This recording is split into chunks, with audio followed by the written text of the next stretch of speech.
Nah, jadi di sini ilustrasinya adalah bayi laki-laki lahir per vaginam di sebuah rumah sakit 8 jam yang lalu. Hasil pemeriksaannya KU bayi lemah ya, dengan pernafasan 40 kali per menit, frekuensi jantung 120 kali per menit, suhunya 37. Nah, di sini diketahui bahwa skleranya berwarna kuning. Bayi bisa menyusu namun lemah dan lebih sering tidur. Nah, kemudian yang ditanya adalah apakah informasi yang tepat untuk disampaikan pada ibu sesuai kasus tersebut? Nah, jadi kita lihat kata kuncinya. Nah, di sini sudah ada 5 opsi jawaban. Berdasarkan pembahasan, maka jawaban yang benar adalah icterus patologis. Kita lihat kenapa icterus patologis. Kita lihat di sini bayi sklera berwarna kuning. Nah, jadi kemudian bayinya juga malas menyusu ya. Nah, jadi icterus patologis itu adalah icterus yang muncul kurang dari 24 jam. Nah, di sini kan baru 8 jam ya. Makanya termasuk ke kategori icterus patologis. Yang ditandai dengan tanda klinis adalah latergi, kemudian menyusu lemah.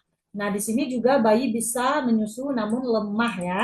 Nah, jadi itu adalah salah satu atau tanda-tanda klinis dari icterus patologis, sehingga ini memerlukan evaluasi dan tata laksana segera. Jadi informasi yang kita berikan kepada ibu saat ini adalah bahwa bayi ibu mengalami icterus patologis. Nah, kita lihat opsi jawaban yang lain kenapa dia kurang tepat. Yang pertama adalah bayi baru lahir normal. Nah, jadi di sini tidak normal ya, karena memang di sini terlihat skleranya berwarna kuning, sedangkan dia baru lahir 8 jam yang lalu. Artinya dia mengalami kuning atau icterus sebelum 24 jam kehidupan. Nah, juga ditandai dengan menyusu yang lemah. Nah, maka ini bukan sebuah kondisi yang normal. Jadi untuk bayi baru lahir normal itu kurang pas. Kemudian kita lihat dari icterus fisiologis. Nah, jadi icterus fisiologis itu biasanya muncul pada usia 2 sampai 3 hari atau sampai 7 hari juga masih fisiologis ya. Nah, tidak disertai gejala iskemik lainnya. Nah, jadi dalam kasus ini itu masih terlalu dini karena usianya masih 8 jam. Makanya itu bukan termasuk fisiologis lagi.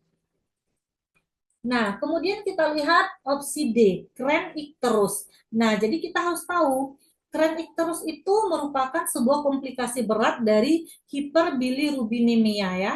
Jadi bilirubinnya itu udah masuk ke otak, nah itu udah terkategorikan KERS icterus ya. Jadi dengan gejala ada kejang, kaku otot, sama spasme. Sedangkan dalam kasus ini belum menunjukkan gejala yang berat. Artinya di sini kan tidak disebutkan bayinya mengalami kejang dan juga lainnya. Maka kren icterus adalah jawaban yang kurang tepat. Kemudian latergi. Nah, latergi juga merupakan jawaban yang kurang tepat, meskipun latergi dalam kasus itu memang ada ya. Nah, jadi misalnya ini ya, bayi malas menyusu namun lemah, kemudian lebih sering tidur ya. Nah, di sini meskipun latergi ada, tapi bukan diagnosa utama, melainkan itu hanya bagian dari gejala penyerta. Jadi, latergi di kasus ini hanya bagian dari gejala penyerta icterus patologisnya. Nah, jadi itu bukan sebuah kondisi dasar. Maka latergi bukan sebuah informasi yang tepat kita sampaikan kepada ibu.